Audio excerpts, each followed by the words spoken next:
तो नमस्कार प्रिय विद्यार्थियों, कैसे हो आप सभी। आई होप आप बहुत अच्छे होंगे। तो इसके अंदर आज हम पढ़ेंगे, यानी चैप्टर हमारा 2 रहने वाला है। आज इसके अंदर पढ़ेंगे बाल कल्याण एवं स्वास्थ्य। ठीक है, पीछे वाली क्लास के अंदर हमने फर्स्ट जो हमारा चैप्टर था, जो पहला जो लेसन था, उसको हमने कंप्लीट कर लिया था। आज हमारा चैप्टर है 2। ठीक है, तो सभी बच्चे पूरे मनोयोग से, पूरे ध्यान से पढ़ेंगे। ठीक है ना। आज जो आप अच्छे से देखोगे तो पेपर के अंदर आप अच्छे से कर सकते हो। अगर आप अच्छे से नहीं देखोगे तो आप अच्छे से नहीं कर पाओगे। अगर आपने अच्छे से पेपर नहीं किया तो फिर आप क्या करके आओगे पेपर के अंदर, फिर पता है आपको रिजल्ट तो क्या रहने वाला, आपका परिणाम कैसे रहेगा। ठीक है ना। तो आप अच्छे से मेहनत कीजिए, आज अच्छे से पसीना बहाइए, ताकि आप कल को अच्छे से आराम से अपना जीवन यापन कर सको। ठीक है ना। तो बेहतर से बेहतर की तलाश करो, मिल जाए नदी तो समंदर की तलाश करो। ठीक है, तो देखिए शुरू करते हैं लेसन को। ठीक है, शायरी बाद में सुनाऊंगा, अभी नहीं सुनाएंगे। ठीक है, तो देखिए शुरू कर लेते हैं आज के हम चैप्टर 2 को। ठीक है, इसके अंदर हम पढ़ेंगे कि स्वास्थ्य, यानी स्वास्थ्य के कितने प्रकार होते हैं, प्रत्येक का संक्षेप में, यानी प्रत्येक को संक्षेप में वर्णन करो। ये हमें करना है। ठीक है ना। यानी सबसे पहले हमारा क्वेश्चन ये रहने वाला है कि स्वास्थ्य के कितने प्रकार होते हैं, हम इसके बारे में पढ़ेंगे। ठीक, तो चलिए शुरू कर लेते हैं। आज का हमारा चैप्टर है 2, शारीरिक अथवा भौतिक। यानी इसके अंदर देखिए पहला हमारा क्या है, शारीरिक अथवा भौतिक, दूसरा है मानसिक स्वास्थ्य, तीसरा आपका सामाजिक स्वास्थ्य। यानी हम तीनों के बारे में डिटेल से आसानी से समझेंगे। ठीक है, आप मेरे साथ अच्छे से समझना है आप सभी को। ठीक है, देखिए सबसे पहला आपका है शारीरिक एवं अथवा भौतिक। ठीक है, उसके बाद में आपका मानसिक स्वास्थ्य, तीसरा आपका है सामाजिक। ठीक है ना। तो इसके अंदर देखिए सबसे पहले आपका है शारीरिक या भौतिक स्वास्थ्य, यानी इसको डिटेल से हमें पढ़ना है। तो डिटेल से देखिए कैसे पढ़ें कि शारीरिक या भौतिक विकास को समझना, यानी शारीरिक या भौतिक विकास को समझना प्राय सबसे आसान है। यानी एक अंदर आप बात कीजिए कि आप भौतिक और जो शारीरिक है बिना आप आसानी से समझ का या बातें खुद करने लग रहे तो आसान ही है, वो तो अपन पता चलेगा भी सरल है किया है। देखो, यानी इसका अर्थ है शरीर के सभी अंग, यानी अंग अर्थ के, यानी शरीर का वे सारा अंग तथा तुरंत शरीर में परस्पर पूर्ण सामंजस्य रखते हुए अपनी अपेक्षित क्षमता के अनुरूप कार्य कर रहे हैं। यानी हमारे शरीर के जितने भी अंग हैं वो अपना कार्य कर रहे हैं। तो ये क्या हो गया यहाँ पे, यानी कार्य कर रहे हैं और परस्पर पूर्ण सामंजस्य रखते हुए अपनी अपेक्षित क्षमता के अनुरूप कार्य कर रहे हैं। ये आप सभी को पता है। तो इसमें आपको पता है आसान, तो इसने शुरू भी बता दिया, तो इसमें कुछ है ही नहीं। इसकी पहचान साफ सुथरी, यानी इसकी जो पहचान है वो साफ सुथरी तथा साफ सुथरी त्वचा, कांति में चमकदार आरवे, पर्याप्त भूख लगना, मलाशय एवं मूत्राशय का नियमित रूप से कार्य करना तथा ज्ञानेंद्रियों द्वारा शरीर के सही क्रियान्वयन से होती है। क्या समझे प्यारे साथियों। यानी इसका कहने का मतलब है कि हमारे शरीर के अंदर जितने भी अंग हैं, हमारे शरीर में जितने भी अंग हैं वो किस प्रकार कार्य करते हैं। अगर वो कार्य कर रहे हैं तो वो सही कर रहे हैं, नहीं कर रहे हैं। तो इसका कहने का मतलब यही है कि हमारे सारे जो भी हमारे सारे अंग हैं वो नियमित रूप से कार्य कर रहे हैं। तो वो यानी शारीरिक और भौतिक स्वास्थ्य के अंदर आते हैं। ठीक है, यानी उसकी जो क्रिया है वो सही हो रही है। उसके बाद में 2 नंबर आपका है मानसिक स्वास्थ्य। ये क्या है मानसिक स्वास्थ्य, ये हमने जितने यानी पहले चैप्टर को हमने कंप्लीट किया, कम से कम 4 पार्टों में हमने डिवाइड किया था। उसके अंदर हमने अच्छे से समझा था कि मानसिक स्वास्थ्य क्या है। तो आप सभी को पता तो होगा ही कि मानसिक स्वास्थ्य क्या है। उसके उस पार्ट के अंदर सबसे ज़्यादा अगर टॉपिक की बात करें, सबसे ज़्यादा अगर जिस शब्द की बात करें तो वो मानसिक ही आया है। तो आई होप आपको मानसिक के बारे में पता होगा और आज फिर दोबारा से इसके ऊपर विचार करेंगे। ठीक है, थोड़ा सा हटके हो सकता है, पढ़ेंगे जरूर। समाज में स्वयं को प्रतिस्थापित करना, समाज को अपने और परिवार के विस्तृत रूप में पहचानना तथा आनंददायी जीवन यापन के लिए ऐसा माहौल तैयार करना जिसमें सभी प्रेम पूर्वक तथा सही तालमेल के साथ रह सके। क्या समझे प्यारे साथियों। मानसिक, अगर किसी व्यक्ति का मानसिक सही होगा, वो मानसिक रूप से सही होगा व्यक्ति, तो वो सबके साथ में तालमेल बिठाएगा, सबके साथ में हंसी खुशी से रहेगा, अपने परिवार के साथ, आस पड़ोस के साथ, अपने मित्रों के साथ, सभी के साथ मतलब अच्छे से रह सकता है। इसमें तो कोई डाउट है ही नहीं। तो इसमें यही बताइए कि समाज में स्वयं को प्रतिस्थापित करना, यानी समाज को, यानी अपने को समाज के अनुसार ढालना, आप खुद को बदलने की कोशिश कितनी भी कर लो, लेकिन आपको चलना समाज की, जो समाज चल रहा है उसी प्रकार से आपको चलना पड़ेगा। आप हटके नहीं चल सकते। यानी प्रतिस्थापित करना, यानी उनकी देख कर कार्य को करना, और अपने और परिवार, यानी खुद के बारे में और परिवार के विस्तृत रूप में पहचाना तथा आनंददायी जीवन यापन के लिए ऐसा माहौल तैयार करना जिसमें सभी प्रेम पूर्वक तथा सही तालमेल के साथ रह सके, ऐसा इसमें बताया गया है। उसके बाद में एक स्वस्थ समाज के निर्माण के चरण हैं। सामाजिक स्वास्थ्य में मनुष्य अपने तथा अपने परिवार की सुख साधनों को जुटाकर शांतिपूर्वक वातावरण में रहता है तथा अन्य के लिए ऐसा ही वातावरण की अपेक्षा करता है। कहने का तात्पर्य, यानी जो व्यक्ति होता है वो क्या करता है, यानी खुद है वो एक शांतिपूर्वक माहौल के अंदर रहना पसंद करता है, और वो यही चाहता है कि सभी, यानी वो अपेक्षा यही करता है, यही चाहता है कि मेरी तरह ही सभी क्या रहे, यानी ऐसे ही शांत माहौल में रहे। ठीक है। उसके बाद में भावनात्मक पहलू, यानी इस पहलू को मानसिक स्वास्थ्य के साथ समाहित किया जाता है, लेकिन समय के साथ साथ इसमें अंतर अनुभव किया जाता है, जहां मस्तिष्क का संबंध सत्यता को जानने समझने से है, भावनाओं का संबंध दिल के भाव से है। यानी इसमें भावनात्मक, यानी दिल के अंदर भाव उत्पन्न होते हैं, वो किस प्रकार के होते हैं, ठीक है, ऐसा इसमें बताया गया है। यानी इस पहलू में मानसिक स्वास्थ्य के साथ क्या होता है, यानी मानसिक स्वास्थ्य के साथ समाहित किया जाता है, यानी इसको किसको जोड़ा जाता है, भावना को जोड़ा जाता है, लेकिन समय के साथ, यानी समय के साथ साथ इसमें अंतर अनुभव किया जाता है, इनके अंदर, यानी जो अंतर है वो भी देखा जाता है, लेकिन जहाँ मस्तिष्क का संबंध सत्यता को जानने समझने से है, भावनाओं का संबंध दिल के भाव से है। यानी जिस प्रकार से एक मस्तिष्क होता है उसका संबंध है वो किसी, यानी जानने समझने के लिए होता है ना मस्तिष्क, उसी प्रकार से जो भाव होते हैं, जो भाव होते हैं, उनका संबंध सीधा किससे बताया गया, दिल से बताया गया। ठीक है ना, यानी वो किससे जुड़े हुए हैं, दिल से जुड़े हुए हैं। ठीक है, ऐसा माना जाता है। उसके बाद में देखिए आध्यात्मिक पहलू, इसके अंदर देखिए यह माना जाता है कि अध्यात्मक मानसिक शांति देता है तथा मानसिक स्वास्थ्य के अतिरिक्त अन्य कई शारीरिक कष्टों से भी मुक्ति दिलाने में सक्षम है, यानी इसमें ऐसा माना जाता है। उसके बाद में देखिए संपूर्ण अथवा वास्तविक स्वास्थ्य, यानी संपूर्ण अथवा वास्तविक स्वास्थ्य क्या होता है, यानी देखिए इन सब जानकारियों को समाहित कर पूर्ण स्वास्थ्य को अगर शब्दों में परिभाषित किया जाता है, संपूर्ण स्वास्थ्य मनुष्य की वह अवस्था है जिसमें उसके शरीर का प्रत्येक अंग एवं तंत्र सही कार्य कर रहा हो और उसका मस्तिष्क सोचने समझने तथा समायोचित निर्णय लेने की क्षमता रखता हो, बाहरी समाज से उसका सही तालमेल बना रहे।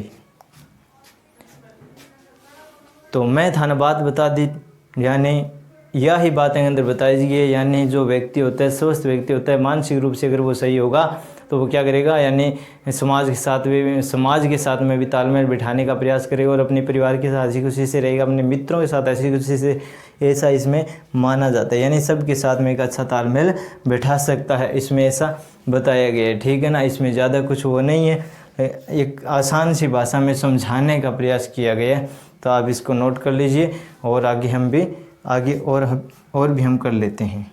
तो चलिए प्रिय विद्यार्थियों, आगे देख लीजिए। आगे आपका है कि स्वास्थ्य शिक्षा की आवश्यकता है, यानी जो स्वास्थ्य शिक्षा है उसकी आवश्यकताएं क्या क्या है, उनके बारे में आज हम चर्चा कर लेते हैं। यानी कि जो स्वास्थ्य शिक्षा की जो आवश्यकताएं हैं वो हमारे जीवन में किस प्रकार होती है। ठीक है, विद्यालय में स्वास्थ्य शिक्षण, यानी जो विद्यालय है उसके अंदर स्वास्थ्य का जो शिक्षा है वो किस प्रकार से दी जानी चाहिए। देखिए, विद्यालय में स्वास्थ्य शिक्षण का ज्ञान छात्रों को देना उतना ही आवश्यक है जितना कि अन्य विषयों का। स्वास्थ्य रक्षा के अंतर्गत व्यायाम तथा खेल कूद के अतिरिक्त छात्रों के लिए स्वास्थ्य शिक्षा भी अत्यंत महत्वपूर्ण है। कहने का तात्पर्य क्या है प्यारे साथियों, यहाँ पे ध्यान से समझने का प्रयास कीजिए। यहाँ पे यानी बताना क्या चाह रहा है कि देखिए, विद्यालय में स्वास्थ्य शिक्षण का ज्ञान छात्रों को देना, यानी जो विद्यालय के अंदर स्वास्थ्य शिक्षा का जो ज्ञान है वो छात्रों को देना उतना ही आवश्यक है, यानी जितना अन्य विषयों का स्वास्थ्य रक्षा के अंतर्गत व्यायाम तथा खेल कूद के अतिरिक्त छात्रों के लिए यानी स्वास्थ्य शिक्षा भी अत्यंत महत्वपूर्ण है। यानी इसमें क्या कहा गया है, इसमें यही बताया गया है कि मतलब जो स्वास्थ्य शिक्षा है वो छात्रों के लिए उतनी ही आवश्यक है जितनी अन्य विषय आवश्यक है। यानी कहना मतलब वो ये कि जी स्वास्थ्य शिक्षा जो है वो अपने मतलब जो भी है स्कूलों के अंदर लागू करनी चाहिए, जी और विषय जी लागू है बिया भी वो स्थान मतलब उच्च स्थान दियो जावे ताकि इन्हें भी बच्चा आसानी से समझ सके। ठीक है, इन अंदर आई बात बताई गई, यानी अन्य विषयों का स्वास्थ्य रक्षा यानी स्वास्थ्य की रक्षा की जा सके। और इसके अंतर्गत व्यायाम तथा खेल कूद के अतिरिक्त छात्रों के लिए वे स्वास्थ्य शिक्षा भी अत्यंत महत्वपूर्ण है। यानी ये बहुत महत्वपूर्ण है, हमारे जीवन में इसका योगदान बहुत महत्वपूर्ण है। इससे बच्चे खेल कूद व्यायाम में भी आगे बढ़ेंगे और वो स्वस्थ रहेंगे। ठीक है, ऐसा इसमें माना जाता है। किसी भी राष्ट्र की उन्नति के लिए उस देश के नागरिकों का स्वस्थ होना बहुत ज़रूरी है। यानी अगर किसी देश की या किसी राष्ट्र की हम उसको मतलब ऊपर लेके जाएं तो उस देश के लिए नागरिकों का स्वस्थ होना बहुत ज़रूरी है। यानी स्वस्थ होना बहुत ज़रूरी है, वो किसी प्रकार से बीमार न हो, ये उसके लिए महत्वपूर्ण है। जिस देश में छात्रों के स्वास्थ्य पर ध्यान नहीं दिया जाएगा, यानी जो विद्यालय बोल सकते हैं या जो क्षेत्र है उनके ऊपर जो मतलब बच्चों के ऊपर ध्यान नहीं दिया जाएगा, उस देश का नैतिक पतन होगा। यानी कहना मतलब पतन तो निश्चित है, अगर आप स्वास्थ्य के ऊपर ध्यान नहीं देंगे तो धीरे धीरे बीमारी बढ़ेगी, बीमारी बढ़ेगी तो जो भी छात्र है जो भी व्यक्ति है वो धीरे धीरे क्या हो जाएगा, वो खत्म हो जाएगा, समाप्त हो जाएगा। ठीक है, तथा वहाँ के नागरिकों का शरीर निर्बल तथा अशक्त होगा। यानी जहाँ पे स्वास्थ्य के प्रति ध्यान नहीं रखा जाएगा, जिस क्षेत्र में स्वास्थ्य के प्रति बच्चों के ऊपर, नागरिकों के ऊपर या किसी एक व्यक्ति के ऊपर ध्यान अगर नहीं रखा जाता है और वहाँ का व्यक्ति अगर कमज़ोर हो जाता है स्वास्थ्य को लेकर, उसको कोई भी बीमारी हो जाती है तो उसका यानी वो क्या है, उसका मतलब पतन होना निश्चित है, यानी वो समाप्त होना निश्चित है। ठीक है, उसको फिर कोई नहीं रोक सकता, इसमें यही बताएंगे। उसके बाद में है विद्यालय में स्वास्थ्य शिक्षण की विधि, यानी जो विद्यालय में है वो स्वास्थ्य की शिक्षा है वो बच्चों को या छात्रों को किस प्रकार दी जानी चाहिए, ये इसमें बताया गया है। ठीक है, तो देखिए इसके अंदर है कि छात्रों को स्वास्थ्य शिक्षण देने का सबसे अच्छा और मनोवैज्ञानिक तरीका है। यानी कहने का तात्पर्य क्या है, यानी उनको शिक्षक यानी छात्रों को स्वास्थ्य शिक्षण देने का सबसे अच्छा और मनोवैज्ञानिक तरीका है छात्रों में स्वास्थ्य संबंधी आदतों का विकास करना। यानी जो छात्र हैं उनके अंदर स्वास्थ्य संबंधी है उनकी आदतों का विकास करना, जैसे व्यायाम करना, ठीक है, या खेल कूद में भाग लेना, निरंतर या प्रतिदिन भाग लेना, इस प्रकार के व्यायाम करने हैं वो बहुत ज़रूरी है। और उन्हें प्रोत्साहन देना, कहने का मतलब उनको कोई समय समय पर उनको प्रोत्साहित करना, यानी उनको इनाम वगैरह देना कि आप अगर ऐसे करोगे या ऐसे आप खेल कूद में भाग लोगे तो आपको ये इनाम मिलेगा। ठीक है, इस प्रकार से उनको प्रोत्साहन करना है। इसके लिए यह भी आवश्यक है, यानी इसके लिए यह भी आवश्यक है कि छात्र विद्यालय तथा घर पर कुछ अच्छी स्वस्थ आदतें सीखे। यानी इसके साथ साथ इसमें यह भी बताया गया है कि इसके साथ ये भी ज़रूरी है कि जो बच्चा है वो विद्यालय के साथ साथ में घर पर भी अच्छी आदत और अच्छा स्वास्थ्य बनाए रखे और आदतें यानी अच्छे स्वास्थ्य की आदतें हैं वो सीखे। यह तभी संभव हो सकता है, यानी यह बात जल्द ही संभव हो सके जब छात्र के शिक्षक तथा अभिभावक, यानी जब छात्र के शिक्षक तथा अभिभावक एवं स्वयं स्वस्थ आदतें रखें। ठीक है, यानी स्वस्थ आदत रखना जरूरी है। यदि विद्यालय का वातावरण एवं विद्यालय भवन साफ होंगे तो बच्चे भी सफाई से रहना पसंद करेंगे। ये तो आप सभी को पता है कि जहाँ पे साफ़ सफाई होगी वहाँ पे मन लगेगा बच्चे का और उसको भी यानी गंदगी से घृणा होनी शुरू हो जाएगी। ठीक, आज हमारे ऊपर भी ले लो, अब मैं हूँ तो मैं साफ़ सफाई का सबसे ज़्यादा ध्यान रखता हूँ, चाहे मेरा घर ऑफिस कहीं भी हो या कंप्यूटर सेंटर कहीं भी हो, मैं अपने मतलब स्वास्थ्य का पूर्ण रूप से ध्यान रखता हूँ। और या वहाँ की सफाई का भी मैं ध्यान रखता हूँ कि वहाँ पे कोई भी अगर एक कागज़ का टुकड़ा भी पड़े तो वो भी मैं उठा के डस्टबिन में डालता हूँ। यानी हमें साफ़ सफाई का ध्यान रखना बहुत ज़रूरी है। यानी जैसे वातावरण में हम रहेंगे वैसे ही हो जाएंगे। अगर हम गंदगी में रहेंगे तो बीमार हो जाएंगे, साफ जगह रहेंगे तो हम स्वस्थ रहेंगे, बस इतना सही है। तो इसका मतलब यही है, यही इसमें बताया गया है कि यदि विद्यालय का वातावरण एवं विद्यालय का जो भवन है वो साफ़ सुथरा होगा तो बच्चे भी सफाई का ध्यान रखेंगे, ऑटोमेटिक हो जाएगा, क्योंकि उनको पता चल जाएगा कि हम अगर गंदगी फैलाएंगे तो सर डांटेंगे या उससे हम बीमार हो सकते हैं, ऐसा उनको डर लगने लग जाएगा। ठीक है, अगर गंदगी में हम रह रहे हैं या हमारा विद्यालय गंदगी से भरा हुआ है तो वहाँ बीमारी तो पैदा होनी ही निश्चित है। ठीक है, आगे देखिए, आगे छात्रों को स्वास्थ्य शिक्षण यानी कहने का मतलब यानी अन्य विषयों के शिक्षण की तरह ही छात्रों को स्वास्थ्य शिक्षण भी दिया जाना चाहिए। कहने का मतलब मैंने आपको ये बात पहले बता दी कि जहाँ तावरान आप और भी विषय पढ़ावा भी एक विषय स्वास्थ्य शिक्षा लागनी चाहिए, एक बुक अलग लागनी चाहिए और बच्चा ने बताना चाहिए ताकि बच्चा कमज़ोर ना रह सके, ठीक है। और स्वास्थ्य के प्रति वे मतलब बहुत सारी जानकारी प्राप्त कर ले और अपने स्वास्थ्य के अंदर यानी बीमार होना कम हो जाए, ठीक है। यानी अगर आप माने स्वास्थ्य शिक्षा की जानकारी अगर आप देवांगा तो बच्चों ऑटोमेटिक बीमार होना कम हो जाएगा और आपके स्वास्थ्य को पूरा ध्यान रखो, पूरा ध्यान रखोगे तो आपको कभी बीमार कौन पड़ा तो शरीर के अंदर कोई भी मतलब कीटाणु पैदा कौन नहीं हुआ, ठीक है। स्वास्थ्य शिक्षण की कक्षाओं में छात्रों को स्वास्थ्य के सामान्य नियमों का ज्ञान देना अथवा उनको व्यवहार में लाने की बातें सिखाई जानी चाहिए। कहने का मतलब उनको प्रत्येक बातों को समझाना चाहिए, प्रत्येक कमियों को दर्शाना चाहिए, ठीक है। यानी अगर आप ऐसा नहीं करोगे तो ऐसा हो जाएगा, ऐसा नहीं करोगे तो ऐसा, यानी उनको थोड़ा अवगत करवाना ज़रूरी है ताकि बच्चों को ऐसा लगे कि हाँ हमें साफ सफाई में रहना पड़ेगा, हमें स्वास्थ्य के प्रति ध्यान रखना पड़ेगा, ठीक है। ऐसे कुछ बातें उनको बतानी चाहिए ताकि वो स्वास्थ्य के प्रति ध्यान रखने पर मजबूर हो जाएं, ठीक है। ऐसा इसमें माना जाता है। आगे देखिए, प्रतिदिन विद्यार्थी के कपड़ों तथा शरीर का निरीक्षण होना चाहिए। कहने का मतलब विद्यालय में बच्चे आते हैं तो उनका प्रत्येक दिन अध्यापक है, वो अध्यापकों को ये ध्यान में रखना चाहिए कि बच्चा किस प्रकार की ड्रेस पहन के आ रहा है, किस प्रकार बच्चा है वो स्नान करके आ रहा है नहीं आ रहा है, कपड़े हैं वो साफ़ सुथरे है या नहीं है, धुले हुए है या नहीं, मतलब इन बातों का ध्यान रखना जरूरी है। अगर बच्चा नए कपड़े पहन के आए तो भी वो स्नान वगैरह करके आए नहीं करके, उसके नाखून कटे हुए है या नहीं, उनके बाल है वो छोटे है या नहीं, मतलब इन बातों का ध्यान रखना है वो बहुत ज़रूरी है, ऐसा इसमें माना जाता है, ठीक है। ताकि वो मतलब स्वास्थ्य के प्रति ध्यान है वो रख सके, ठीक। आगे देखिए, गंदे कपड़ों में बिना स्नान के आने वाले छात्रों को टोका जाना चाहिए। ये बात मैंने आपको बता दी कि वो कुछ बच्चे छोटे होते हैं तो ऐसे ही जल्दी में बिना नहाने बिना स्नान किए हुए कपड़े चेंज करके स्कूल वाले ड्रेस पहन के चले जाते हैं और हम उनके ऊपर ध्यान नहीं देते हैं और वो धीरे धीरे बीमारी को यानी बुला रहे हैं, तो ऐसा नहीं करना चाहिए। तथा उन्हें स्वास्थ्य के लाभ से परिचित कराना चाहिए। यानी उन बच्चों को ये बताना चाहिए कि अगर आप साफ सफाई का ध्यान रखोगे तो आपको क्या क्या बेनिफिट्स है, क्या क्या फ़ायदे वो मिलने वाले हैं, ठीक है। ऐसा अगर आप उनको बताओगे तो वो 100% ध्यान रखेंगे स्वास्थ्य के प्रति और कभी भी मतलब वो आपको किसी भी मतलब शिकायत का मौका नहीं देंगे, क्योंकि अगर आप उनके ऊपर ध्यान रखोगे तो वो निश्चित ही आपकी बातों पे ध्यान देंगे और स्वास्थ्य के प्रति अपने को जागरूक रखेंगे और अच्छी आदतों को अपनाएंगे, ठीक है। यानी हम उनके ऊपर ध्यान रखना ज़रूरी है, ये इसमें बताया गया। यानी ये बात इंपॉर्टेंट है, ये इसमें से प्रश्न है वो पूछा जा सकता है, आप ध्यान रख लेना कि विद्यालय में स्वास्थ्य शिक्षण या विद्यालय या स्वास्थ्य शिक्षा की आवश्यकता हमारे जीवन में किस प्रकार होती है, ठीक। एक बच्चे के प्रति स्वास्थ्य शिक्षा की क्या आवश्यकता है और इसकी पूर्ति हम किस प्रकार कर सकते हैं, ऐसा भी पूछा जा सकता है। तो हम इसकी पूर्ति किस प्रकार कर सकते हैं, यानी छात्रों को स्वास्थ्य शिक्षण देना, ठीक है, उनको स्वास्थ्य शिक्षा के बारे में बताना। यानी ये आप पॉइंट लिख सकते हो, ये आपका अच्छा है, ये भी लिख सकते हो ऊपर वाला और ये भी लिख सकते हो, दोनों परफेक्ट है, आप कौन सा भी लिख देना गलत नहीं होगा, ठीक है। इससे यानी ये दोनों मैंने आपको बता दी, इससे मिलती जुलती अगर आप बात लिखोगे तो आपका क्वेश्चन है वो 100% सही जाएगा, ठीक है। तो आप ये लिख सकते हो कि छात्रों को स्वास्थ्य शिक्षण यानी अन्य विषयों के शिक्षण की तरह ही छात्रों को स्वास्थ्य शिक्षण भी दिया जाना चाहिए। स्वास्थ्य शिक्षण की कक्षाओं में छात्रों को स्वास्थ्य के सामान्य नियमों का ज्ञान देना तथा उनको व्यवहार में लाने की बातें सिखाई जानी चाहिए। प्रतिदिन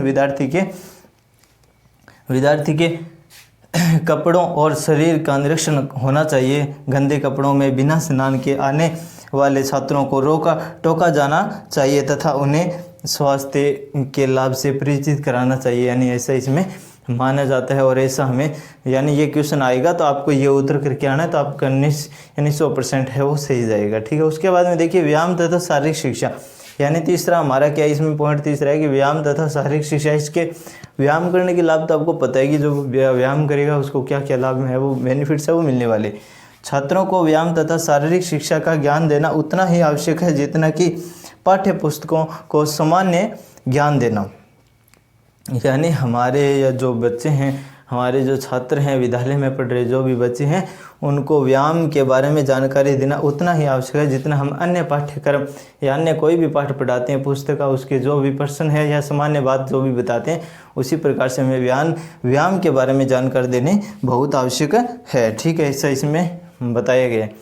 स्वास्थ्य शिक्षा के अंतर्गत व्यायाम तथा शारीरिक शिक्षा का ज्ञान देना किसी शिक्षक विशेष का कार्य नहीं होना चाहिए। कहने का मतलब यानी इसमें यह न हो कि एक ही शिक्षक इन बातों को बताएगा, ऐसा इसमें नहीं होना चाहिए। यानी इसके अंदर एक शिक्षक के ऊपर ये बातें नहीं थोपी जानी चाहिए, यानी प्रत्येक शिक्षक को ये बातें बच्चों को बतानी चाहिए ताकि बच्चा एक शिक्षक से उबे नहीं और वो निरंतर मतलब कुछ सीखने का या सुनने का प्रयत्न करे या समझे, ठीक है ना। यानी छात्रों को व्यायाम तथा शारीरिक शिक्षा का ज्ञान देना उतना ही आवश्यक है जितना पाठ्य पुस्तकों को सामान्य ज्ञान देना। स्वास्थ्य शिक्षा के अंतर्गत व्यायाम तथा शारीरिक शिक्षा का ज्ञान देना किसी शिक्षक विशेष का कार्य नहीं होना चाहिए, यानी ये किसी एक विशेष शिक्षक का कार्य नहीं होना चाहिए। ये सभी को मतलब बातें हैं वो ध्यान रखने योग्य होनी चाहिए, ठीक है। ऐसा इसमें बताया गया है, तो आप इसको अच्छे से लिख लेना। क्वेश्चन मैंने आपको बता दिया कि ऐसे एग्जामिनर वो क्वेश्चन आप पुट कर सकते, यानी आपसे पूछ सकता है कि स्वास्थ्य शिक्षा की आवश्यकता क्या है और इसकी पूर्ति हम किस प्रकार से कर सकते हैं। तो आप पूर्ति में ये लिख सकते हो कि इसमें विशेष ध्यान रखा जाना चाहिए, प्रत्येक बच्चों पर निगरानी रखनी चाहिए, ठीक है। यानी घर पे भी ध्यान रखना चाहिए बच्चों के प्रति, यानी किस प्रकार से बच्चा है वो रह रहा है, ठीक है ना। यानी उसके हर अंग के बारे में भी जानकारी रखनी चाहिए, ठीक है ना। तभी बच्चा है वो यानी स्वस्थ है और मानसिक रूप से और शारीरिक रूप से यानी सुरक्षित रह सकता है, ठीक है। तो आप इसको नोट कर लीजिए, आगे और हम कर लेते हैं। तो चलिए प्रिय विद्यार्थियों आगे देख लीजिए, आगे आपका स्वास्थ्य शिक्षा की आवश्यकता, यानी जो स्वास्थ्य शिक्षा है इसकी आवश्यकता है, इसके बारे में चर्चा करें। जिसमें से हमारा 4 नंबर जो पॉइंट है वह है स्वास्थ्य शिक्षा पुस्तकों एवं निर्देशों द्वारा, यानी निर्देशों द्वारा। इसमें क्या बताएगी कि स्वास्थ्य शिक्षा है वो पुस्तकों के द्वारा बालकों या छात्रों तक कैसे पहुंचाई जा सकती है। यानी इसमें ये बताएगा, जिसमें देखिए आपको बताया जाता है कि स्वास्थ्य शिक्षा पर बहुत सी पुस्तकें लिखी जा चुकी है, यानी हम सभी को पता है लेकिन आज तक हमारे सामने नहीं आई है। लेकिन ऐसा इसमें बताया गया है कि जो स्वास्थ्य के ऊपर है वो बहुत सारी पुस्तकें लिखी जा चुकी है, लेकिन आज तक किसी ने पढ़ी है क्या? नहीं पढ़ी, क्योंकि आपने कभी देखी ही नहीं है। इन पुस्तकों को पढ़ने से यानी इन पुस्तकों को पढ़ने से बालक को बहुत लाभ हो सकता है। यानी अगर किसी बालक या किसी बच्चे ने या किसी छात्र ने ये पुस्तकें पढ़ ली है तो उसको अनेकों लाभ मिलेंगे, ऐसा इसमें बताया गया। इसके अध्ययन से वे इसके बारे में बहुत सी अच्छी आदतें तथा स्वास्थ्य रक्षा के उपाय सीख सकते हैं। यानी इसमें ऐसा बताया गया है, यानी अगर आप अपनी भाषा में बात करें तो कहिए कि स्वास्थ्य शिक्षा संबंधी है वो बहुत सारी पुस्तकें वे लिखी जा चुकी है, ठीक है।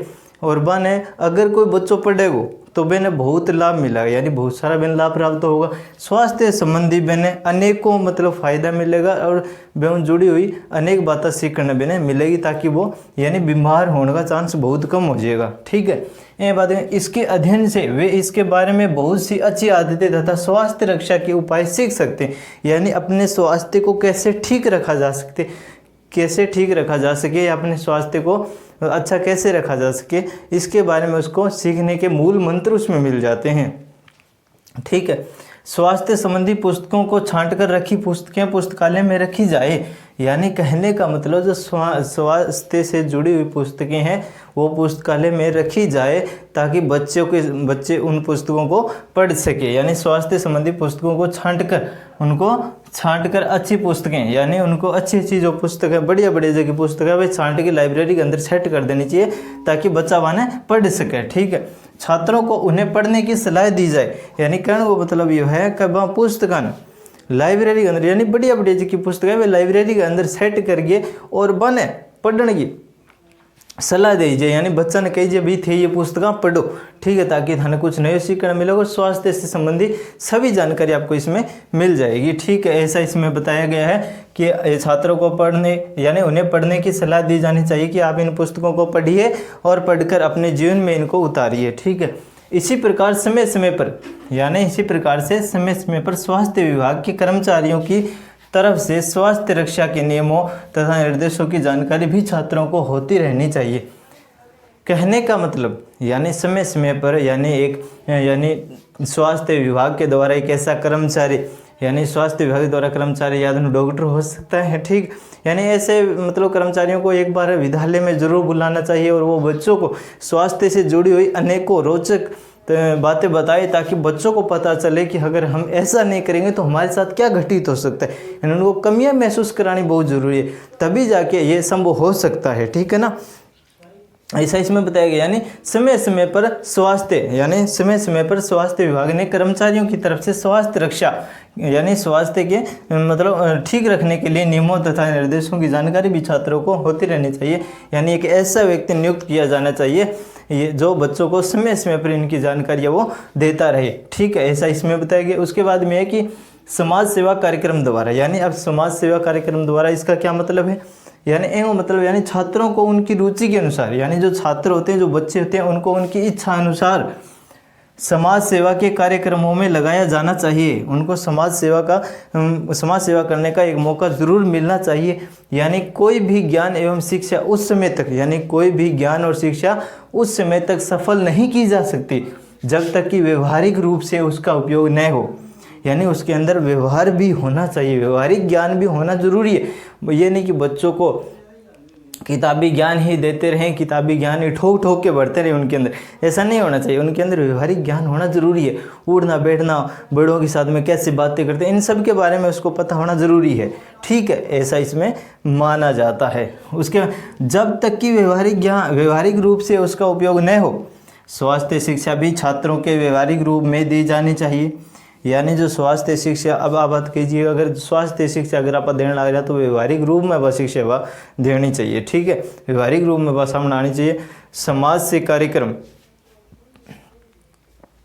से कार्यक्रम के अंतर्गत ऐसे छात्र नगरों तथा गाँव में जाकर स्वयं सफाई का कार्य करें। यानी कहना वो मतलब ये कि बच्चा है जिसका क्या करना चाहिए माने, यानी गांव में जाके, नगर में जाके सफाई को जो कार्य है वो करवाना चाहिए, या नहीं उसकी इच्छा अनुसार उनको कार्य दिया जाना चाहिए ताकि वो समाज सेवा कर सके और वहाँ पे जो भी गंदगी है वो साफ कर सके। ठीक है ना, ऐसा भी इसमें लिखा गया। देखो इसके अंतर्गत, यानी इसमें लिखा गया कि समाज से कार्यक्रम के अंतर्गत ऐसे छात्र ऐसे नगरों तथा गांव में जाकर स्वयं सफाई का कार्य करें। यानी छात्र है वो खुद जाके सफाई का काम करें। यहाँ मतलब एक अंदर बात बताई गई है। ठीक है, जहाँ गंदगी फैलती हो तथा रोग फैलते हो, यानी इसी जगह पे जावे जठा गंदगी फैली हुई है, बहुत सारी गंदगी हो या जठा रोग फैलने मतलब रोग ज़्यादा फैला तो वह गंदगी वे साफ कर सके, इसी जगह यानी छात्र हुए जाना चाहिए वही इच्छा अनुसार। ठीक है,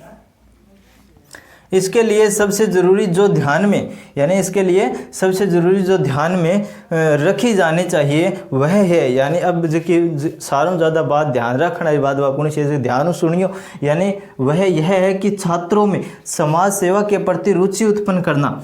इससे छात्र स्वयं समाज सेवा के प्रति रुचि रखेंगे तथा ऐसे समाज सेवा के कार्यक्रम में भाग लेंगे। यानी कहना वो मतलब, यानी अब बच्चा के अंदर एक इसी रुचि पैदा कर देनी है ताकि वे समाज सेवा करने पर मजबूर हो जाए और वे सफाई करने पर भी मजबूर हो जाए। यानी वहाँ इसी जगह मन भेजना चाहिए जठे गंदगी सारों ज़्यादा है, वह गंदगी वे साफ कर सके वहाँ पे, यानी रोग मुक्त कर सके उस क्षेत्र को, यानी जहाँ पे कोई भी रोग या मच्छर या भी कीटाणु पैदा न हो। ठीक है, तो वहाँ पे उसको सुरक्षित है वो रखा जा सकता है। यानी इसमें ऐसा बताया गया। इससे न केवल छात्र बल्कि पूरा समाज स्वस्थ रहने के नियमों का पालन करेगा। कहने का मतलब, अगर एक बार कोई छात्र इस बात का ध्यान रखता है या वो किसी नगर या किसी गांव में या किसी कस्बे में जाता है सफाई करने के लिए, तो वहाँ पे यानी सफाई करेगा तो लोग उनको देखेंगे और देख के कुछ ना कुछ ज़रूर सीखेंगे। ठीक है, ऐसा इसमें माना जाता है। ऐसा कहा गया कि बच्चों को प्रेरित करना चाहिए, उनको उनकी रुचि उसमें पैदा करनी चाहिए कि वो जाए और मतलब गंदगी को साफ करे। ठीक है, ऐसे स्वास्थ्य संबंधी अनेकों मतलब इसमें आपको पॉइंट है वो देखने को मिलेंगे। तो इसमें यही बताया गया कि छात्रों को उनकी रुचि के अनुसार समाज सेवा के कार्यक्रम में लगाया जाना चाहिए। कोई भी ज्ञान एवं शिक्षा उस समय तक सफल नहीं की जा सकती जब तक कि व्यवहारिक रूप से उसका उपयोग न हो। स्वास्थ्य शिक्षा भी छात्रों के व्यवहारिक रूप में दी जानी चाहिए। समाज के कार्यक्रम के अंतर्गत ऐसे छात्र ऐसे नगरों तथा गांवों में जाकर स्वयं सफाई का कार्य करें जहां गंदगी फैलती हो तथा रोग फैलते हैं। इसके लिए सबसे ज़रूरी जो ध्यान में रखी जानी चाहिए वो बात यह है कि छात्रों में समाज सेवा के प्रति रुचि उत्पन्न करना, यानी उनके अंदर ऐसी रुचि पैदा कर देना कि वो जाके वहाँ मतलब गंदगी को साफ कर दे। ठीक है, इससे छात्र स्वयं समाज सेवा के प्रति रुचि रखेंगे और ऐसे समाज सेवा के कार्यक्रम में भाग लेंगे, इससे न केवल छात्र बल्कि पूरा समाज स्वस्थ रहने के नियमों का पालन है वो करेगा। इसे इसमें बताया गया है कि अगर हम एक छात्र को यह बात बताएंगे तो वो छात्र खुद सफाई करेगा और कुछ लोगों को सफाई करने के लिए प्रेरित भी करेगा, यानी उनको भी बताएगा कि अगर हम सफाई करेंगे तो इसके क्या क्या बेनिफिट्स है, क्या क्या फ़ायदे हैं। क्योंकि अगर हम तो एक व्यक्ति को बताते हैं तो आगे जाकर 4 लोगों को और बताता है, ठीक है। इसमें अनेकों लोगों को फ़ायदा होता है और अपने गली मोहल्ले की सफाई हो जाती है, वहाँ पे मच्छर नहीं पनपते और बीमारियाँ नहीं होती है, तो रोग मुक्त क्षेत्र वो हो जाता है, ठीक है। इस प्रकार से हम आगे से आगे अपने इस शिक्षा को बढ़ावा है वो दे सकते हैं, ऐसा वैज्ञानिकों के द्वारा कहा गया। दूरदर्शन तथा आकाशवाणी का योगदान।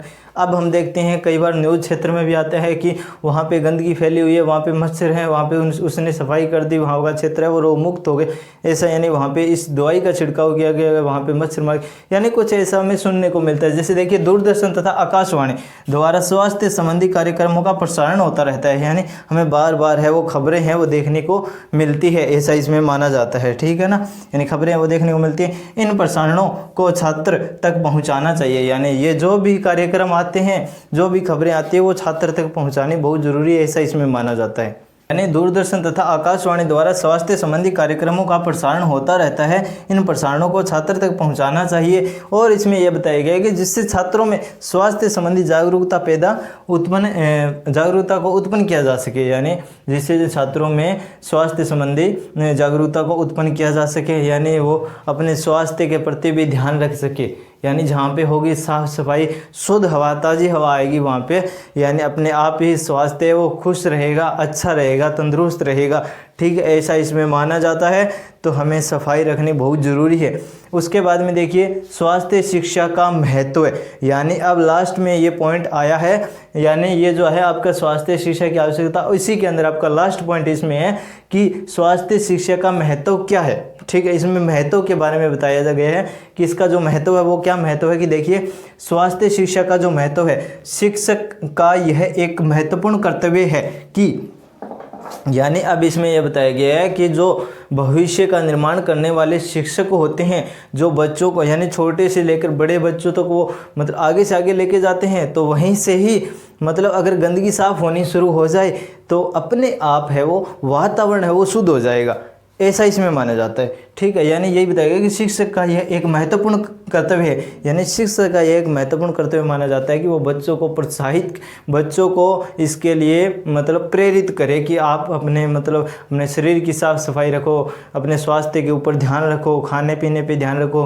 अपने आसपास में मतलब कोई भी गंदगी पैदा न होने दो ताकि आपको ताज़ी हवा, शुद्ध हवा मिल सके, ठीक है। अगर गंदगी होगी तो आप मच्छर पनपेंगे और मच्छर आपके पास आएंगे तो उससे आपकी बीमारियाँ हो जाएगी और आपका स्वास्थ्य वो खराब हो जाएगा, ठीक। उनको मतलब हर प्रकार की बातें वो बतानी चाहिए, उनको थोड़ा ऐसा लगना चाहिए कि हाँ अगर हम साफ़ सफाई नहीं रखेंगे तो हमारे साथ क्या हो सकता है। तो बच्चे क्या है कि वो मतलब साफ़ सफाई करना अपने आप शुरू कर देंगे, ठीक है, गंदगी को दूर भगा देंगे।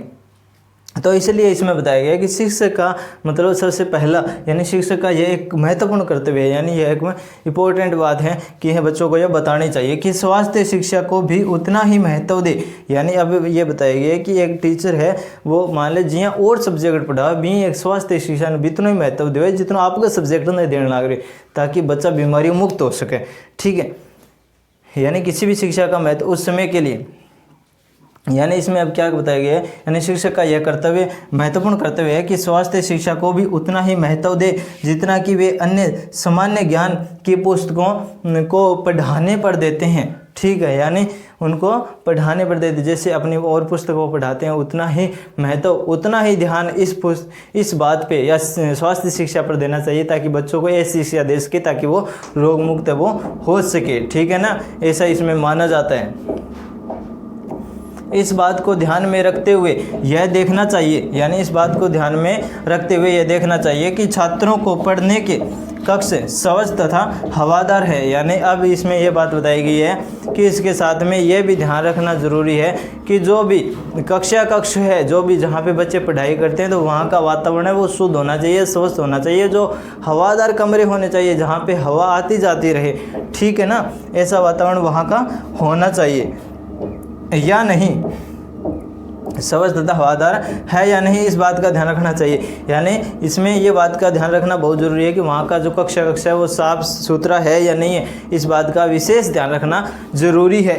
ऐसा इसमें माना जाता है। ठीक है, ये बात भी शिक्षक को ध्यान रखनी चाहिए। इस बात का यह ध्यान भी रखा जाना चाहिए कि छात्र अच्छी आदतों को जीवन में उतारे।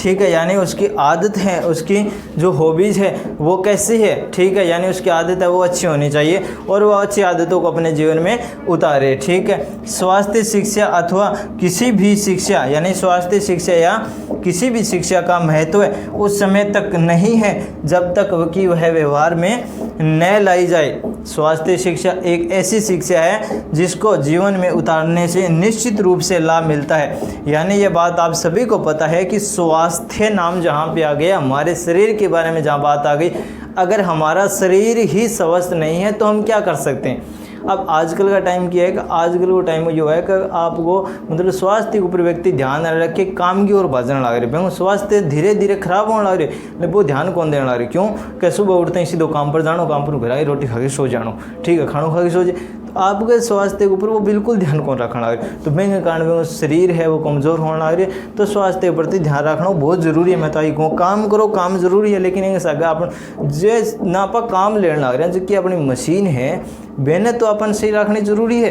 अगर आप बेने भी सही ना रखा, अगर मशीन खराब होगी तो आप काम किया करा। ठीक है, तो इन्हें ध्यान रखनी, यानी इन्हें सही रखे करो, यानी इस मशीन को सही रखना जरूरी है। आगे देखिए, स्वास्थ्य शिक्षा एक ऐसी शिक्षा है जिसको जीवन में उतारने से निश्चित रूप से लाभ मिलता है। स्वास्थ्य शिक्षा न केवल छात्रों को, यानी जो स्वास्थ्य शिक्षा है यह न केवल छात्रों को वरन यानी छात्रों के अभिभावकों को भी दी जानी चाहिए। यानी ये शिक्षा है, ज़रूरी नहीं है कि आप एक छात्रों को ही दो, यानी जो भी व्यक्ति आपको नागरिक, जो भी गांव का नागरिक आपको मिले उसको ये शिक्षा देनी चाहिए ताकि वो भी स्वच्छता के प्रति ध्यान है वो रख सके। ठीक है, उनके माता पिता को, यानी अगर आप स्कूल में जिसके बच्चे पढ़ते हैं तो स्कूल के अंदर महीने 2 महीने में मतलब एक मीटिंग करनी चाहिए। उसके दौरान सभी अभिभावक उनको जागरूक करना चाहिए, स्वच्छता के प्रति निर्देश देने चाहिए कि आप इस प्रकार से साफ सफाई का विशेष ध्यान रखो और अपने स्वास्थ्य के प्रति ये ध्यान रखो। ठीक है, अपने स्वास्थ्य को कैसे ठीक रखा जा सके ऐसे कुछ मतलब बातें वो बतानी चाहिए। उसके बाद में देखिए, अनभिज्ञ माता पिता, यानी जो कुछ नहीं जानते हैं, अपने बच्चों का बिल्कुल ध्यान नहीं रखते हैं। यानी ऐसे माता पिता जिनको स्वास्थ्य के बारे में कुछ नहीं पता है वो अपने बच्चों का भी ध्यान नहीं रख सकते हैं। इससे बालक बचपन से ही, यानी इससे क्या होता है कि बालक होता है वो बचपन से ही क्या होता है, अस्वस्थ रहता है। कहने का मतलब उसका स्वास्थ्य ठीक नहीं रहता है, बार बार बिगड़ जाता है। ठीक है, कभी कुछ होता रहता है। ठीक, अस्वस्थ बच्चे समाज और शिक्षक दोनों के लिए ही भारी रूप है। माता पिता का कर्तव्य यह है कि वह ये प्रारंभिक वर्षों में बालक के स्वास्थ्य का पूरा ध्यान रखे। यानी कहने का मतलब अगर आप टाइम हुई चीज़ को ध्यान नहीं रखांगा, बाद में ध्यान रखने को क्या फायदो। ठीक है, ये बात शुरू के अंदर ध्यान रखने की है, बाद में अगर ध्यान रखांगा टाइम टप जब बाद के अंदर पैसा भी ज़्यादा लगा और स्वास्थ्य भी ठीक होना बहुत दोहरी बात हो जाए। ठीक है, यानी कठिन हो जाता है। तो इसीलिए हम शुरू में ही इस बात का अगर ध्यान रख लेते हैं तो हमारे सामने इतनी बड़ी समस्या उत्पन्न नहीं होती है। हम ध्यान कब देते हैं, जब ज़्यादा स्वास्थ्य बिगड़ जाता है तब हम ध्यान देते हैं। यानी उनका जो अनभिज्ञ माता पिता है उनका यह कर्तव्य यह है कि वे अपने प्रारंभिक वर्षों में ही बालक की देखभाल शुरू कर दें, स्वास्थ्य का पूरा ध्यान रखें। यानी उस समय अगर बच्चे का ध्यान रखेंगे तो उसको कुछ नहीं होगा। यानी जब ध्यान रखेंगे तो उसके स्वास्थ्य को बिल्कुल ठीक रख सकते हैं। ठीक है, लेकिन उनको पता नहीं होता, उनकी भी गलती नहीं होती, लेकिन फिर भी आजकल तो ऐसा नहीं होता, सब जागरूक हो चुके हैं, सबको पता भी है स्वास्थ्य के प्रति ध्यान रखना ज़रूरी है। मैं तो आपसे यही कहूँगा कि पहला सुख निरोगी काया। ठीक है ना, यानी पहले अपने शरीर को स्वस्थ रखें, उसके बाद में काम पर ध्यान दीजिए। ठीक है, तो आप इसको नोट कर लीजिए आगे और हम कर लेते हैं। तो आगे देखिए प्रिय विद्यार्थियों, इसमें क्या है कि मातृ मृत्यु क्या है, मातृ मृत्यु के कारणों पर प्रकाश डालिए। यानी इसके अंदर हमें क्या देखना है, इसके अंदर हमें ये समझना है, हमें ये जानना है कि जो मातृ मृत्यु है उसका क्या कारण है। ये मातृ मृत्यु क्या है, सबसे पहले तो हमें ये जानना जरूरी है कि मातृ मृत्यु से क्या तात्पर्य है। ऐसा प्रश्न पूछा जा सकता है। ठीक है, अगर आपसे 1 नंबर या 2 नंबर में प्रश्न पूछा जाए तो आप आसानी से कर सकते हो, इसमें कोई दिक्कत नहीं होगी। ठीक है, तो चलिए इसके अंदर देखिए कि मातृ मृत्यु क्या है। यानी मातृ मृत्यु चिकित्सा विज्ञान के अनुसार यदि किसी स्त्री की गर्भावस्था के दौरान अथवा बच्चे के जन्म के 6 सप्ताह के अंदर मृत्यु हो जाती है तो उसे मातृ मृत्यु कही जाती है। इसका सीधा अर्थ है कि मृत्यु प्रजनन संबंधी कारणों से है, यानी इसका आकलन प्रति 1000 जीवित जन्म से किया जाता है। भारत में मृत्यु की दर लगभग 35 प्रति 1000 जीवित जन्म है, अर्थात 1000 बच्चों के जन्म देने की प्रक्रिया में 3.5 औरतों की क्या हो जाती है, मृत्यु हो जाती है। यानी जब बच्चे को माँ होती है वो एक बच्चे को जन्म देती है, यानी मातृ मृत्यु का मतलब यही होता है कि जब बच्चे को जन्म देती है, जन्म देते समय उसकी मृत्यु हो जाती है। यानी 6 सप्ताह, यानी बच्चे के 6 सप्ताह के अंदर अगर माँ की मृत्यु हो जाती है, ठीक है, तो वहाँ उसको क्या माना जाता है, यानी मातृ मृत्यु है वो माना जाता है। और भारत के अंदर यानी कितनी होती है, यानी भारत के अंदर 1000 बच्चों के जन्म देने की प्रक्रिया में 3.5 औरतों की क्या हो जाती है, मृत्यु हो जाती है, ऐसा माना जाता है। ठीक है, विश्व स्तर पर यह दर बहुत अधिक है, यानी विश्व के स्तर पर अगर हम देखें तो ये दर बहुत अधिक मानी जाती है, ठीक है ना। तथा कुछ ही अविकसित देश ऐसे हैं जहां यह दर सबसे इससे कम या अधिक है, यानी कुछ ही देश ऐसे हैं जहां पे ये जो यह जन्म यानी यह दर है वो क्या है, यानी इससे कम है या अधिक है। भारत के सभी राज्यों में यह दर उत्तर प्रदेश में सर्वाधिक मानी जाती है, सर्वाधिक है। कहने का मतलब अगर यानी जो मातृ मृत्यु दर है उसकी अगर हम बात करें तो सबसे ज़्यादा जो मृत्यु दर है वो किसकी मानी जाती है, यानी मातृ मृत्यु दर कहाँ की मानी जाती है, उत्तर प्रदेश की मानी जाती है। ठीक है ना, ये प्रश्न पूछा जा सकता है, मोस्ट इम्पॉर्टेंट है, आप ध्यान रख लेना, ठीक है ना। यानी सर्वाधिक है वो कहाँ की मानी जाती है, यानी भारत के सभी राज्यों में से, यानी भारत के अंदर जितने भी राज्य हैं उन राज्यों में से अगर सबसे ज़्यादा मातृ मृत्यु की जो यानी दर है वो सबसे ज़्यादा उत्तर प्रदेश की मानी जाती है। ठीक है, जहाँ यह लगभग 5 प्रति 1000 यानी 5 प्रति 1000 जीवित जन्म है। विश्व लक्ष्य के अनुसार सन 2000 ईस्वी तक भारत को इस दर को 1.5 प्रति 1000 जीवित जन्म से नीचे लाना है। क्या लाना है, नीचे लाना है। ठीक है, उसके बाद में इस चुनौती को सफल बनाने के लिए नए नए कार्यक्रम प्रस्तुत हैं, यानी ये चुनौती हैं, इसको सफल बनाने के लिए जो कार्य है वो प्रस्तुत किए गए हैं। कौन कौन से, देखिए, प्रजनन स्वास्थ्य संबंधी कुछ अन्य लक्ष्य। सन 1990 में ग्रामीण क्षेत्रों में कराए गए एक सरकारी सर्वेक्षण के अनुसार, यानी ग्रामीण 1990 के अंदर है वो ग्रामीण क्षेत्रों में एक सर्वेक्षण करवाया गया था, उसके अनुसार 40 वर्ष से ऊपर की उम्र लगभग 35% महिलाएं गंभीर रक्त अल्पता से ग्रसित है। ठीक है, तथा लगभग 90% महिलाओं में साधारण रक्त अल्पता पाई जाती है। इसके साथ साथ ये महिलाएं कई अन्य प्रकार के प्रजनन मार्ग संक्रमण की भी शिकार रहती है, यानी इनको कोई और भी रोग है वो होता है। ठीक है, अत्यधिक गर्भाधारण में गर्भपात होने की संभावनाएं भी बढ़ जाती है, जो किसी भी स्तर पर जानलेवा सिद्ध हो सकती है, यानी ये जानलेवा सिद्ध है वो हो सकती है, ऐसा इसमें माना जाता है। ठीक है ना, यानी इसके अंदर यही बताया गया है कि मातृ मृत्यु दर है वो सबसे ज़्यादा है भारत के अंदर। अगर हम बात करें तो सबसे ज़्यादा भारत के अंदर कौन से राज्य में है,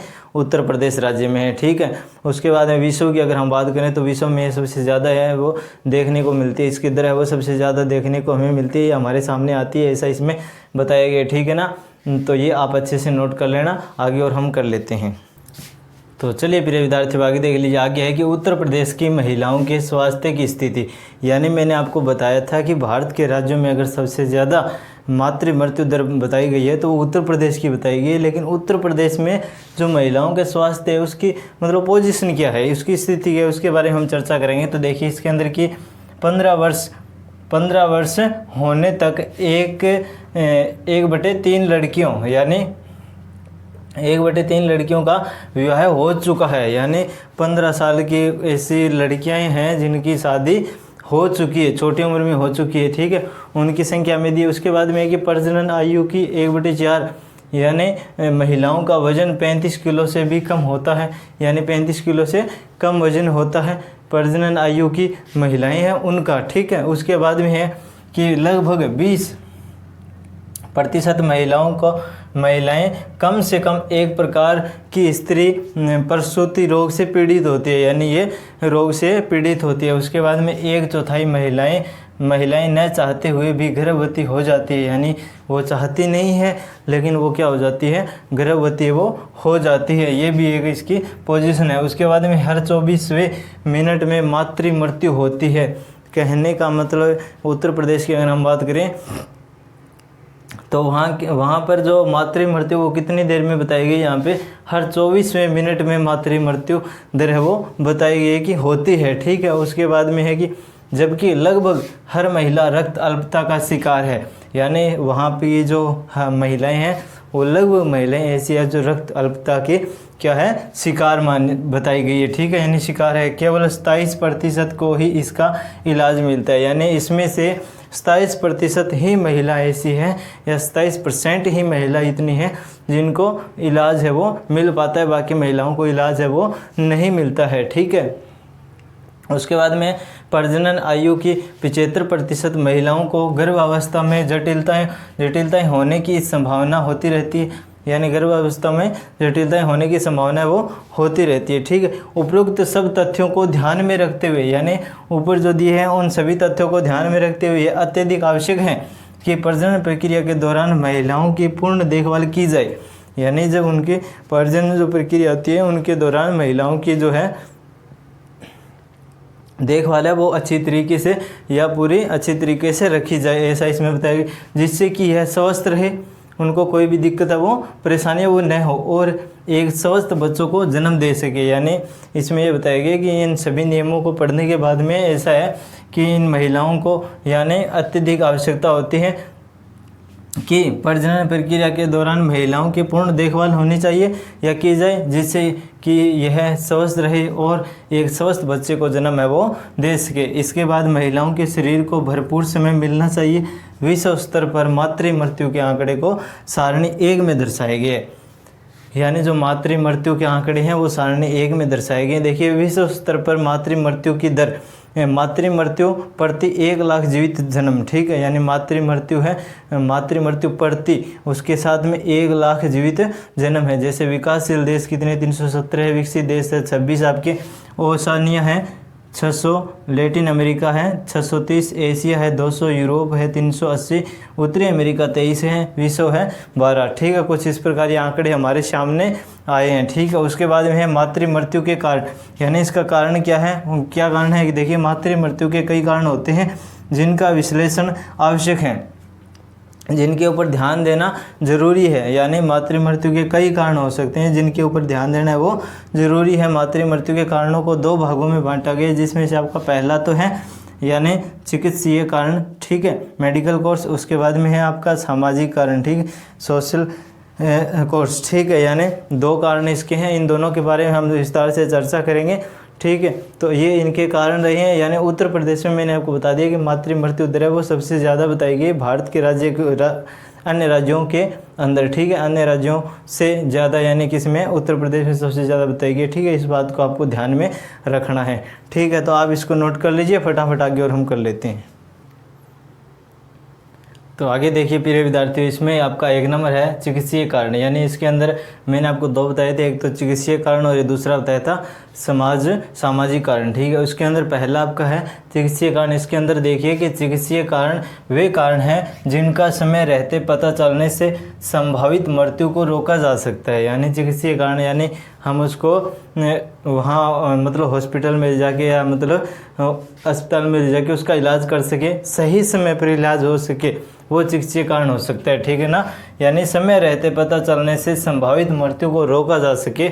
इन कारणों में वे कारण सम्मिलित है जो शरीर पर विपरीत प्रभाव डालते हैं। उत्तर प्रदेश में होने वाले मातृ मृत्यु में मुख्यतः निम्न चिकित्सीय कारण पाए जाते हैं। यानी जो उत्तर प्रदेश के अंदर जो मातृ मृत्यु होती है उसके अंदर ये कारण पाए जाते हैं, उनके अंदर हम चर्चा करेंगे। ठीक है ना, यानी इसके अंदर देखिए चिकित्सीय कारण मातृ मृत्यु का प्रतिशत क्या है, यानी सीधे कारण कौन कौन से उनके ऊपर हम पहले विचार करेंगे। सीधे कारण यानी अत्यधिक रक्तस्राव, यानी 18 यानी 18.6 है, ठीक है। उसके बाद में है सेप्सिस आपका हो गया 12.0 हो गया। अत्यधिक प्रसव पीड़ा यह हो गया 0.5 यानी 0.5, ठीक है। उसके बाद में गर्भावस्था की विषमता है 12.6। उसके बाद में नाल बाहर नहीं आना उसकी होगी 0.6 यानी ये भी कारण है, यानी सीधे कारण इसके ऊपर, यानी सीधे कारणों के ऊपर हम चर्चा करने जा रहे हैं, ठीक है, करने वाले। उसके बाद में है अन्य प्रभावित करने वाले कारक, यानी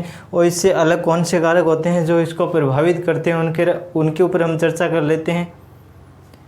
तो देखिए इसके अंदर गंभीर रक्त अल्पता यानी 8.70 यानी 70। उसके बाद में है अत्यधिक उल्टी दस्त, ये हो गया आपका 5.00। उसके बाद में पीलिया हो गया आपका 8.70, ठीक है।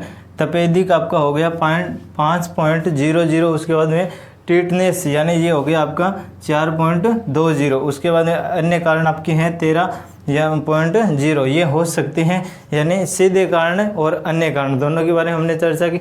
उसके बाद में आता है आपका सामाजिक कारण, यानी सामाजिक कारण कौन सा होता है कि ऊपर दिए गए अधिकांश कारणों को रोका जा सकता है, यानी ऊपर दिए गए जो कारण है उनको अधिकांश क्या कर सकते हैं, उनको हम रोक सकते हैं, ऐसा बताया गया। कैसे देखिए, परंतु समय रहते सही कदम न उठा पाने के कारण अधिकतर ऐसी परिस्थिति में पैदा हो जाती है। यानी एक बार पुनः इसके ऊपर विचार करना है कि देखिए इसमें यह बताया गया कि ऊपर दिए गए अधिकांश कारणों को रोका जा सकता है। कैसे रोका जा सकता है, यानी परंतु समय रहते सही कदम न उठा पाने के कारण अधिकतर ऐसी परिस्थितियाँ पैदा हो जाती है। कौन कौन सी परिस्थितियाँ जो पैदा हो जाती है, देखिए नंबर 1 आपका है चिकित्सा सुविधा का अभाव, यानी जहाँ पे कोई चिकित्सा या मतलब आसपास में कोई हॉस्पिटल नहीं हो, यानी उसका अभाव होना, ठीक है, आसपास में कोई हॉस्पिटल सुविधा है वो उपलब्ध नहीं हो पाती है, तो उसके कारण ऐसा हो सकता है। उसके बाद में है गरीबी, यानी दूसरा कारण है गरीबी का, ठीक है ना, यानी दूसरा कारण क्या हो सकता है, गरीबी का हो सकता है। तीसरा आपका हो गया अनुचित देखभाल, यानी तीसरा आपका हो गया अनुचित देखभाल, यानी उचित देखभाल न करना, यानी लापरवाही बरतना, ठीक है। उसके बाद में आपका 4 नंबर हो गया निरक्षरता या अज्ञानता, यानी उनको कुछ भी पता न होना, यानी उनको थोड़ा बहुत भी ध्यान न होना, ये भी कारण इसके हो सकते हैं, ठीक है। एक बार पुनः देखिए चारों को रिपीट करता हूँ, ध्यान से समझ लेना, आपसे पूछा जा सकता है सामाजिक कारण में, यानी सामाजिक कारण में, यानी ये चारों हैं जो बहुत महत्वपूर्ण हैं, ठीक है। इनका अभाव होता है चिकित्सा सुविधा का अभाव, गरीबी, अनुचित देखभाल, निरक्षरता या अज्ञानता, ठीक है। ये कैसे हैं देखिए, अब इनके ऊपर चर्चा करते हैं। देखिए इसके अंदर आपका हो गया कारक कौन कौन से हैं और मातृ मृत्यु का प्रतिशत कितना है। देखिए सबसे पहले है कि महिला की पीड़ा को गंभीरता से नहीं लिया गया, यानी उसकी पीड़ा है, उसका दर्द है, उसको गंभीरता से नहीं लिया गया, यानी इसका कितना प्रतिशत है, यानी 15.0 है, ठीक है, या 15% बोल सकते हो। उसके बाद में घर की देखभाल को कोई नहीं था, यानी 06.3 हो गया। उसके बाद में पैसा उपलब्ध नहीं था, ठीक है, 16.0। उसके बाद में अचानक मृत्यु, यह भी कारण हो सकता है, यानी 41.0, ठीक है। उसके बाद में महिला ने जाने से इनकार कर दिया, यानी 08.5, ठीक है। महिला गंभीर रूप से पीड़ित नहीं थी, 22.0, ठीक है, ये कारण इसमें हो सकते हैं। उसके बाद में देखिए मैंने यहाँ पे इस साइड लिखा है, एक नोट करके लिखा है, आप ध्यान से देख लेना, इनको समझना है कि उपयुक्त सभी कारण हैं, यानी ये सभी कारण हो सकते हैं, ये कारण ऊपर वाले ये सभी कारण हैं, ठीक है, हो सकती है, ठीक है, जिनकी वजह से एक महिला या तो मौत के मुँह में चली जाती है या फिर धकेल दी जाती है, यानी कहने का मतलब या तो खुद चल जाती, यानी इसका मतलब समझिए आप कि जिसकी वजह से एक महिला या तो मौत के मुँह में चली जाती है, यानी उसको अनेक यानी लाखों कोशिश करने की वजह से भी वो बच नहीं पाती है, तो वो तो हो गई, यानी मौत के मुंह में चली जाती है या फिर धकेल दी जाती है। इसका मतलब यानी उसके ऊपर कोई कोशिश ही नहीं की गई, उसको कहीं ले जाया ही नहीं गया, यानी खुद मौत के मुंह में उसको धकेल दिया जाता है। इन बिंदुओं पर गंभीरता से विचार की आवश्यकता है, यानी इन सब के ऊपर हमने जो भी कारण बताए इनके ऊपर विचार करने की आवश्यकता है, विचार इनके ऊपर करना चाहिए, ऐसा इसमें बताया गया है, ठीक है ना, यानी इनके ऊपर विचार है वो करने की पूरी आवश्यकता है, ठीक है। तो आप इनको नोट कर लीजिए आगे और हम कर लेते हैं। तो चलिए फिर विद्यार्थी आगे देख लीजिए कि चेचक रोग के कारण तथा रोग से बचने के उपाय का वर्णन करें। यानी इसके अंदर हमें क्या बताना है कि जो चेचक रोग है उसके क्या कारण है, किस कारण से वो होता है और इसके जो उपाय है, बचाव का उपाय हम किस प्रकार से कर सकते हैं। ठीक है, तो प्यारे साथियों इसके अंदर देखिए चेचक रोग है यह एक संक्रामक रोग है और वायु के द्वारा फैलता है। यानी जो चेचक रोग है वो किसके द्वारा फैलता है प्यारे साथियों, यानी वायु के द्वारा फैलता है। हमारे देश में इस रोग को राष्ट्रीय स्तर पर समाप्त करने के लिए एक अभियान चलाया गया। यानी पहले क्या था, यानी जो चेचक रोग है इसको मतलब समाप्त करने के लिए एक अभियान चलाया गया था। यानी हमारे देश के अंदर राष्ट्रीय स्तर पर यह अभियान चला था। यानी ये प्रश्न आपसे पूछा जा सकता है कि राष्ट्रीय स्तर पे अभियान कौन सा चलाया गया था, यानी चेचक रोग को समाप्त करने का अभियान है वो चलाया गया था। ठीक है ना, एक समय था, यानी एक समय था जब चेचक महामारी के रूप में हज़ारों लोगों को प्रभावित करती थी। बच्चों के लिए यह रोग जानलेवा सिद्ध होता था। यानी बच्चों के लिए यह रोग है वो बहुत जानलेवा सिद्ध होता था। बड़ों के लिए तो होता ही था लेकिन छोटों के लिए भी होता था। ठीक है, जो छोटे बच्चे हैं उनको ये ज़्यादा प्रभावित करता था। जिस प्रकार से आज ये 2020 के अंदर जो कोरोना काल आया था, महामारी आई थी, उसी प्रकार से एक समय था जब चेचक रोग है ये भी एक मतलब कोरोना काल की तरह एक मतलब विशाल रूप ले लिया था इसने और महामारी आ गई थी। यानी जब चेचक महामारी के रूप में हज़ारों लोगों को प्रभावित करती थी, बच्चों के लिए यह यानी रोग है वो जानलेवा सिद्ध होता था, ऐसा इसमें माना जाता है। ठीक है, उसके बाद में रोग के कारण, यानी ये रोग है इसका कारण क्या है, यानी किस कारण से होता है। देखिए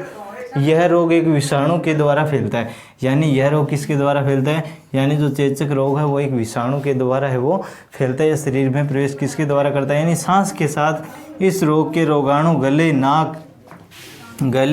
नाक तथा कान में प्रविष्ट होते हैं, यानी अंदर प्रवेश है वो करते हैं।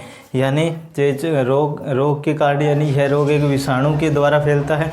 यह रोग इसके द्वारा फैलता है, विषाणु के कारण फैलता है और सांस के साथ इस रोग के रोगाणु गले के द्वारा या नाक के द्वारा या कान के द्वारा, यानी गले में, नाक, कान के द्वारा ये प्रविष्ट करता है। ठीक है, होते हैं। उसके बाद देखिए रोग के विषाणु, यानी रोग के विषाणु चमड़े पर होते हैं। ठीक है, रोग के विषाणु चमड़े पर होते हैं, धीरे धीरे पूरे शरीर में फैल जाते हैं। ठीक है, व्यक्ति को बुखार होने लगता है, शरीर में फफोले पड़ जाते हैं, यानी बुखार होने लगता है और शरीर में क्या पड़ जाते हैं, फफोले पड़ जाते हैं। इनमें बवाद पड़ जाती है, धीरे धीरे ये फफोले सूखने लगते हैं, यानी फफोलों की पपड़ी सूखने लगती है तथा सड़ने लगती है। ठीक है, कुछ इस प्रकार के लक्षण हैं वो हमारे सामने देखने को मिलते हैं। ठीक है, उसके बाद में देखिए चेचक के मुख्य लक्षण क्या है। लक्षणों के ऊपर एक बार हम ध्यान दे देते हैं कि चेचक के विषाणुओं के शरीर में प्रवेश करने के बाद रोगी में ये लक्षण होने लगते हैं। कौन कौन से लक्षण? एक नंबर देखिए नाक बहने लगती, यानी नाक है वो बहने लग जाती है। दूसरा, रोगी के शरीर में दर्द होने लग जाता है। तीसरा आपका है 3 दिन के बाद शरीर पर दाने निकल आते हैं, यानी जब चेचक रोग होता है तो उसके 3 दिन बाद है वो शरीर के ऊपर दाने से वो निकलने शुरू हो जाते हैं। ठीक है, शुरू में यह दाने चेहरे पर होते हैं और बाद में यह पूरे शरीर पर फैल जाते हैं। यानी शुरू के अंदर यह दाने कहाँ पे होते हैं, यानी चेहरे पर होते हैं और चेहरे पे होते हुए बाद में पूरे शरीर के ऊपर ये दाने से क्या हो जाते हैं, फैल जाते हैं। ठीक है, 103 से 104 F बुखार आ जाता है, यानी 104 तक बुखार है वो आ जाता है चेचक के अंदर। ठीक है ना, ये भी ध्यान रखने की बात है, ये आपसे पूछे जा सकते हैं। ठीक है, चेचक के मुख्य लक्षण पूछे जा सकते हैं, 1 नंबर या 2 नंबर का क्वेश्चन आएगा, आप गलत नहीं करके आओगे। ठीक है, उसके बाद में चेचक का उपचार, यानी इसकी रोकथाम किस प्रकार से की जाए, इसका उपचार किस प्रकार से किया जाए, वो भी हम देख लेते हैं। देखिए चेचक एक भयंकर रोग है, यानी जो चेचक है वो एक भयंकर रोग है। इस रोग से बचाव के लिए निम्न उपाय किए जा सकते हैं, यानी इस रोग से हमें बचाव के लिए एक निम्न उपाय, यानी हम ऐसे उपाय कर सकते हैं। यह पता लगने पर कि घर पे किसी व्यक्ति या बालक को चेचक निकल रही है, उस व्यक्ति को अन्य व्यक्तियों के संपर्क में आने से बचाना चाहिए। ठीक है, उसको किसी व्यक्ति के संपर्क में नहीं आने देना चाहिए, उसको अकेला रखना चाहिए किसी बंद कमरे में। ठीक, हवा भी न लगे। ठीक, हवा, चेचक है वो हवा के द्वारा भी फैलता है। उसके बाद में है चेचक की औषधि नहीं होती, यानी चेचक की वो कोई औषधि नहीं होती, अतः उत्तम से उत्तम परिचर्या तथा देखभाल ही इसका एकमात्र इलाज है। ठीक है, यानी इसका इलाज क्या है, यानी चेचक की कोई औषधि नहीं होती है, अतः उत्तम से उत्तम परिचर्या तथा देखभाल ही इसका एकमात्र इलाज है। ठीक है, उसके बाद में है रोगी को हल्का भोजन मिलना चाहिए, यानी जो रोगी है उसको हल्का खाना देना चाहिए, ये नहीं कि उसको ठूस ठूस के खाना दे दे, ठीक है, ऐसा नहीं करना चाहिए, हल्का खाना है वो देना चाहिए। रोगी के बर्तन तथा उसके उपयोग की सभी वस्तुएं को कीटनाशक घोल से धोकर निष्क्रियमित कर देना चाहिए, यानी उसकी जो भी वस्तु है जिसने उसको छुआ है उन सभी वस्तुओं को हमें यानी घोल से यानी कीटनाशक घोल से में घोल कर उन्हें सफाई करनी चाहिए। रोगी के वस्त्रों का निष्क्रमण होना चाहिए। रोगी की व्यवस्था अलग कमरे में करनी चाहिए, यानी रोगी है उसकी व्यवस्था सोने उठने बैठने के अलग कमरे में होनी चाहिए, जिस कमरे में कोई व्यक्ति न जा सके। और हवा में उस व्यक्ति को बिल्कुल नहीं लाना चाहिए, क्योंकि ये जो चेचक रोग है वो संक्रमण के द्वारा यानी ये एक विषाणु के द्वारा हवा में वायु में फैलता, वो हमारे शरीर के अंदर यानी नाक कान और गले से प्रवेश है वो हमारे शरीर में करता है, ठीक है ना। ये एक बहुत भयंकर बीमारी, जिस प्रकार से आज 2020 के अंदर कोरोना काल जो बीमारी आई थी उसी प्रकार से ये चेचक रोग है। चेचक जो बीमारी है वो कुछ सालों पहले आई थी, ठीक है ना, इसको भी ऐसे ही रोकथाम लगाई गई थी, ठीक है ना। उसी प्रकार से आज जो कोरोना काल महामारी आई थी इसी प्रकार से चेचक ने भी विशाल रूप ले लिया था, ठीक है। तो ये था, इसका थोड़ा सा और है वो हम कर लेते हैं, इसको आप लिख लीजिए।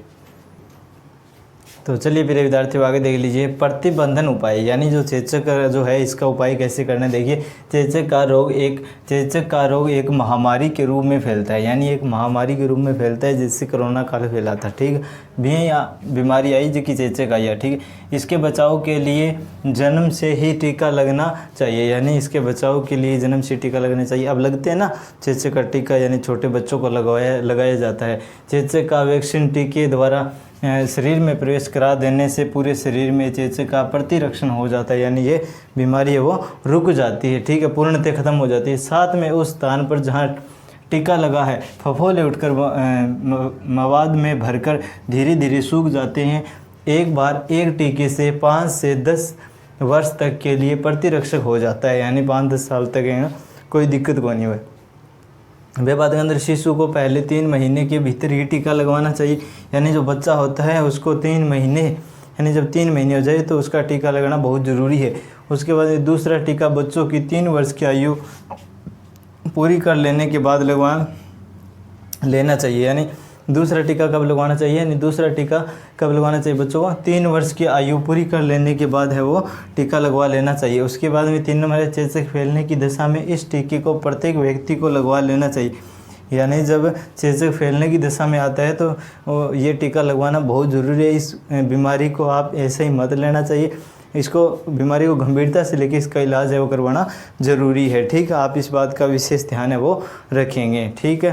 तो यानी चेचक वाला जो प्रश्न है ये हमारा कंप्लीट हो गया, ठीक है। आप इसको अच्छे से लिख लो, समझ लो, ठीक है ना। अब देखिए मनोविज्ञान कहता है, यानी मनोविज्ञान कहता है, कुछ पंक्तियाँ पढ़ रहा हूँ ज़रा ध्यान से सुनना सभी विद्यार्थी। मनोविज्ञान कहता है जिस स्वीकृति सम्मान और प्रेम को हम दूसरों से खोजते हैं उसकी शुरुआत स्वयं से होनी चाहिए, यानी जिस स्वीकृति सम्मान और प्रेम को हम दूसरों से खोजते हैं उसकी शुरुआत स्वयं से करनी चाहिए। जब तक इंसान अपने भीतर के मूल्यों को नहीं पहचानता तब तक दुनिया की कोई प्रशंसा उसे संतुष्ट नहीं कर सकती। अतीत की गलतियां और भविष्य की चिंताएं उतनी महत्वपूर्ण नहीं है जितनी महत्वपूर्ण वह शक्ति है जो इस क्षण तुम्हारे भीतर मौजूद है, ठीक है ना। यानी बाकी गलतियां और भविष्य की चिंताएं उतनी महत्वपूर्ण नहीं है जितनी महत्वपूर्ण वह शक्ति है जो इस क्षण तुम्हारे भीतर मौजूद है। खुद से मित्रता कर लो, फिर दुनिया की राय तुम्हारी शांति तय नहीं करेगी, ठीक है ना। इन बातों को ध्यान में रखना है। तो चलिए प्रिय विद्यार्थियों मिलते हैं अगली क्लास में, तब तक के लिए ओके, थैंक यू।